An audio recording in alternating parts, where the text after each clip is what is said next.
శ్రీగురుభ్యో నమః. హరి ఓం. శ్రీమహాగణాధిపతయే నమః. శ్రీమహాసరస్వత్యై నమః. శ్రీగురుభ్యో నమః. హరి ఓం. అస్మద్గురోః విద్యానందనాథ గురుచరణారవిందాభ్యాం నమో నమః. అస్మద్గురోః కాశ్యపగోత్రపవిత్రం నారాయణతీశ్వరఛాత్రం వందే దాసగుణదాస విస్తం రామానుదాసస్వామినం నమో నమః. రామగుణాభిరామ రఘురామ పరాక్రమ భీమ జానకీ రామ ప్రపన్న రామ బుధరంజిత నామ సుధామ రామ శ్రీరామ దురంత దుర్భర విరామ నిష్కామ జటంసు భక్తి మనసా గురుపాదములాశ్రయింపుమా ముదమున పారిజాత తరుమూలమునందు అతి సూక్ష్మరూపుడై హృది రఘువీరునామమును ఎప్పుడు జపించుచు రామభక్తులన్ వదలక బ్రోచుచుండు ఘను వాయుతనూజుని ధీతిరాజుని యదను దలంచి భక్తి కుమతి గురుపాదములాశ్రయింపుమ. శుక్లాంబరధరం విష్ణుం శశివర్ణం చతుర్భుజం ప్రసన్నవదనం ధ్యాయేత్ సర్వవిఘ్నోపశాంతయే. 2026 సంవత్సరం జనవరి నెల 7వ రాశి తులారాశి. ఈ తులారాశి వాళ్ళకి చెప్పాలంటే ఇప్పుడు ప్రత్యేకించి 4 గ్రహాలు బాగున్నాయి. శని, రవి, కుజుడు, కేతువు చాలా బాగున్నారు. పాపగ్రహాల్లో రాహుకేతువులు చాలా విశేషమైన గ్రహాలు. సూర్య చంద్రుల్నే ఆడుకున్నారు. అటువంటి వాళ్ళలో కేతువు చాలా మంచివాడు. కేతుశిఖి ధ్వజవధూముల ఉత్పాతో బహురూపకృతి అన్నారు. కేతువు బాగుండకపోతే తలకాయ లేని పనులను చేస్తాడు. తను కట్టుకున్న గుడ్డ తనే చింపుకుంటాడు. చింపుకుంటూ పక్కన వాడు చూసి ఏందిరా చింపుతున్నా అంటే వాడికి ఏదో లోపల బాధ ఉంది. ఆ బాధలో అచ్చిత పట్టుకుంటాడు. బాగా టెన్షన్ వస్తుంది. ఇంత గట్టిగా చింపుతాడు.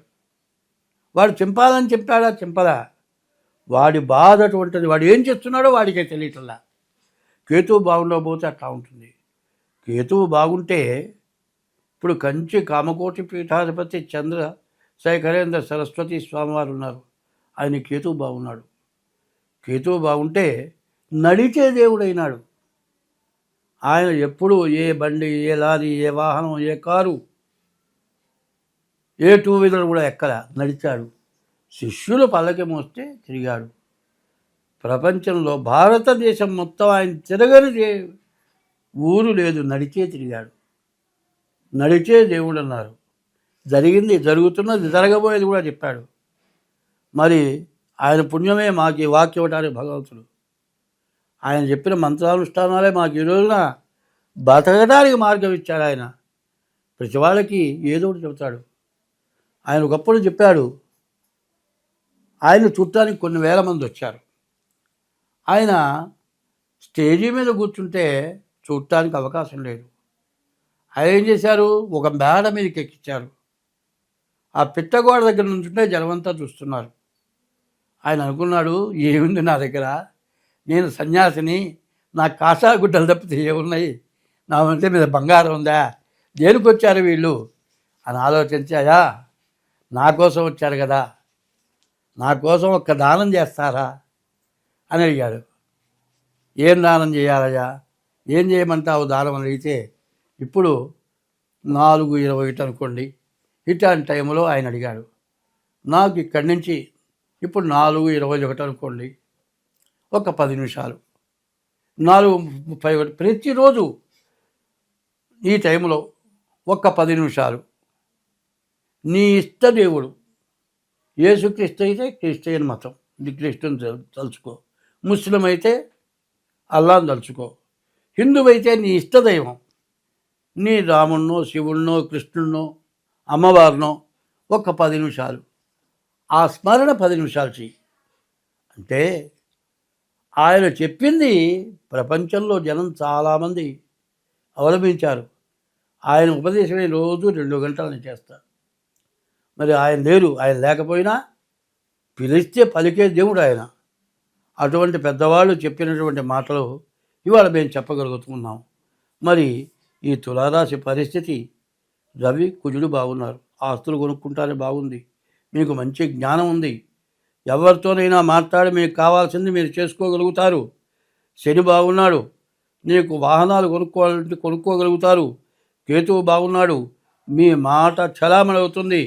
రవి బాగున్నాడు, రవి రేఖ లేకపోతే హస్తసాముద్రికలో ఉన్న రేఖలు మొత్తం వృధా అన్నారు.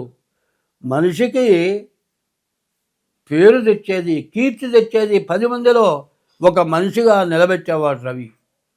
అటువంటి రవి బాగున్నాడు. కానీ ఈ రాశి వాళ్ళకి బుధుడు వ్యాపారకారకుడు. మరి రవి బుధుడు బాగాలేరు. రవి బాగున్నాడు, బుధుడు బాగాలేడు. రవి వల్ల మంచి జ్ఞానం కలుగుతుంది, కేతు వల్ల అంతకంటే జ్ఞానం కలుగుతుంది, కుజుడు వల్ల ఆస్తులు కొనుక్కుంటారు, శని వల్ల వాహనాలు కొనుక్కుంటారు. కానీ మరి ఈ బుధుడు మాత్రం బాగాలేడు, రాహు బాగాలేడు, గురువు బాగాలేడు. బుధుడు, శుక్రుడు, రాహువు, గురువు, ఈ 4 గ్రహాలు బాగాలేవు. చెప్పాలి అంటే 4 గ్రహాలు బాగుంటే 4 గ్రహాలు బాగుండట్లే. కాబట్టి మీకు వచ్చే ఆదాయాన్ని, మీకు వచ్చే మంచి జరగాలి అనేది మాత్రం గుర్తుపెట్టుకోండి. అట్లా గుర్తుపెట్టుకోవాలంటే మీ జాత ఇంకో దాని మీద పోకూడదు, అనవసరమైన దండగ వాటి మీద పోకూడదు. ఎందుకంటే మనకు బాగుండినప్పుడు ఎగ్గొట్టేవాడికి ఇస్తాం, ఇచ్చేవాడికి మాత్రం ఇవ్వం. బాగా తెచ్చేవాడికి ఇవ్వం, ఎగ్గొట్టేవాడికి ఇస్తాం. మన సంపాదన అంతా చేతులారా పోగొట్టుకుంటాం. ఇటువంటి పరిస్థితి రాకుండా ఉండాలి అంటే మీరు 4 గ్రహాలు బాగున్నాయి, మంచి జరిగే పరిస్థితి ఉంది. దీన్ని ఉపయోగించుకోవాలంటే శుక్రుడు బాగాలేడు, ఇంట్లో భార్య జాగ్రత్త పడుతురాలు అవుతుంది. రాహు బాగాలేడు, ఎవరికన్నా ఇచ్చి పోగొట్టుకుంటారు. బుధుడు బాగాలేడు, ఏ వ్యాపారస్తులకో ఇచ్చి అగ్గొట్టించుకుంటారు. ఇట్లాంటి సమస్యలు బాగా రావడానికి అవకాశాలు ఉంటాయి. కాబట్టి మీ డేట్ ఆఫ్ బర్త్ ద్వారా మీ జాతకం చూపించుకోండి. తారీఖు, నెల, సంవత్సరం, టైము ఇవి కావాలి. ఇవి లేని పక్షంలో మరి మీ హస్త సాముద్రిక ద్వారా అయినా సరే మీ జాతకం చూపించుకోండి. అయితే ప్రతి వాళ్ళకి కూడా చెప్పేది ఒకటే మాట, తెల్లవారి నిద్ర లేచిన తర్వాత డబ్బులు డబ్బులు డబ్బులు సంపాదన. పిల్లలైతే చదువు చదువు చదువు ఉద్యోగం,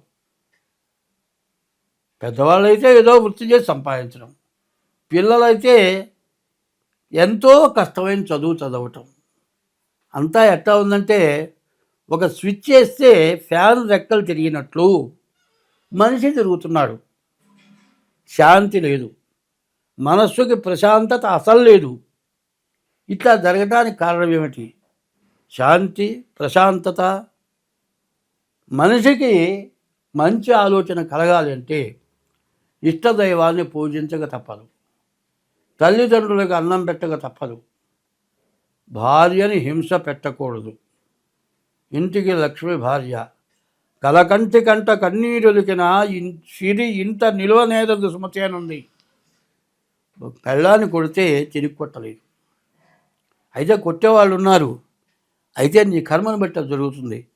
దాదాపు 199 మగవాడు కొడితే ఆడ మనిషి తిరిగే కొట్టేంత శక్తి మాత్రం ఉండదు.